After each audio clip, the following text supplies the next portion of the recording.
the state does when it takes over a school district. What I would look to do is expand and enrich the lives of our young people.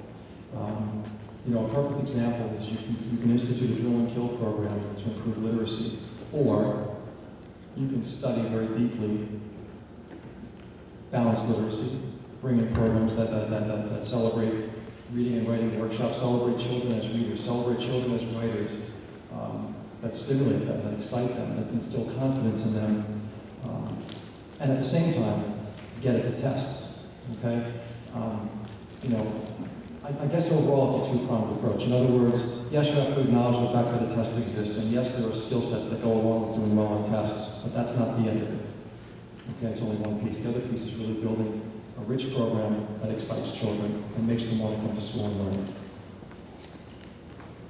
You have a role as a superintendent. What challenges do you face as a new superintendent? How can you be confident that you will not be learning as you go? We need immediate action. Well, as I explained to the Board of Education, I've never been a superintendent, but I've spent a large portion of my administrative career making superintendents look very, very good. Keeping them very, very well informed and well prepared for anything and everything that comes their way. I guess the steepest curve, if you will, is just my own neurotic standards of excellence for myself. For me, it's a title. I've been doing good work for kids for a long, long time. Dr. Romano, this is a specific question to you. Why so many moves to so many school districts? Actually, it's a funny question. I spent nearly a decade at Ramsey Public Schools as a high school English teacher and staff developer. I went from English teacher to staff developer / English teacher, association vice president, a few other things. And then I went to Tenafly Public Schools. I was there for a little over 6 years. The only short-term stay is the Milburn, which is 1 year. Fort Lee, I'm extremely happy, but there's only room for one superintendent. And so, we both agree that it'd be a good thing for me to become a superintendent, that I'm ready to become a superintendent. But I'm not sure I understand the question about so many districts over a period of 18 or 19 years. One of the questions that I'm also seeing is to explain the short stay in Milburn. Oh, sure, no problem. Sometimes in life, we enter into a relationship that's not a good match, and as a result, we go our separate ways.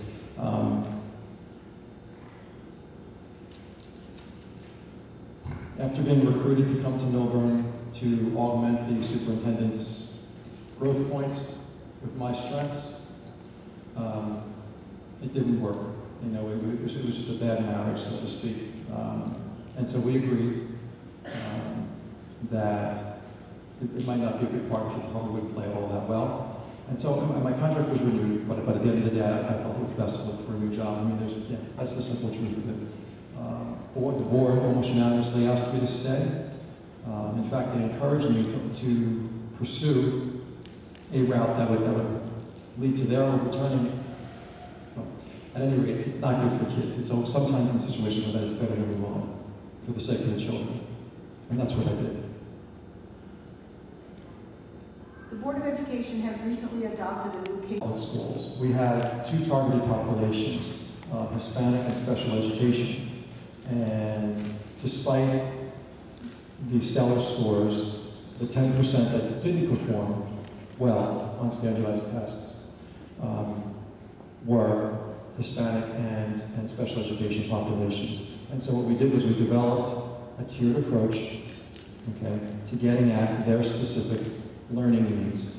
And that began with an analysis of scores, okay, broken down into clusters, which identify the specific areas in language arts and mathematics, and the development of programs that actually track those students. In other words, putting in place a program for those individual students and tracking their progress, tracking interventions over time. And the result was, again, a richer experience for kids, greater level of confidence in kids, a sense of purpose and excitement, and then also better test scores.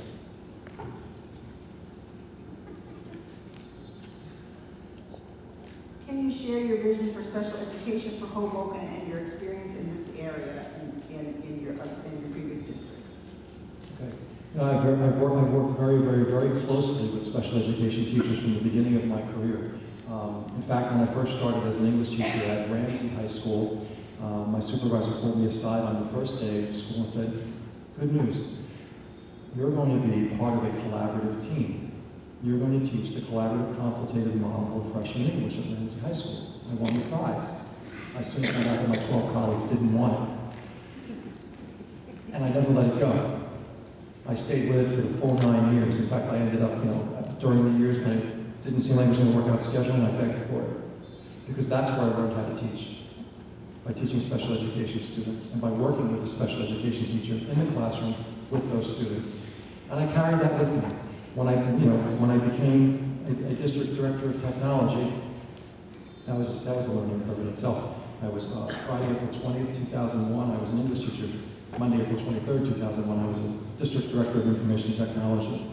But it ended up working out well. I became very heavily involved with assistive technology. Scouring the globe to find the best assistive technologies for kids to make a difference. Technology engages kids, all kids, and especially students with learning needs, differences. Then became the assistant to the superintendent for curriculum and instruction, worked hand in hand with the director of special services to really build solid programs for kids in the least restrictive environment. Now I take that term, least restrictive environment, to the nth degree. Okay, that means getting kids out into the mainstream whenever and wherever possible. That means training teachers, like I was trained, on how to deal with those students. And the rest is history. Like I said, I've partnered and worked very closely with and supported directors of special services in almost every place I've ever been. So what do I bring to Hoboken then? What do I see for Hoboken? I see all of that. In my visits to the schools, I asked some questions that really were about mainstreaming. And I saw some wonderful things happening. But again, I take the term least restrictive environment to the nth degree, and so might do a little tweaking in that area. But that's all of what I take to Hoboken. I have a passion for kids at all levels and all areas. At the other end, gifted and talented. I believe in gifted and talented.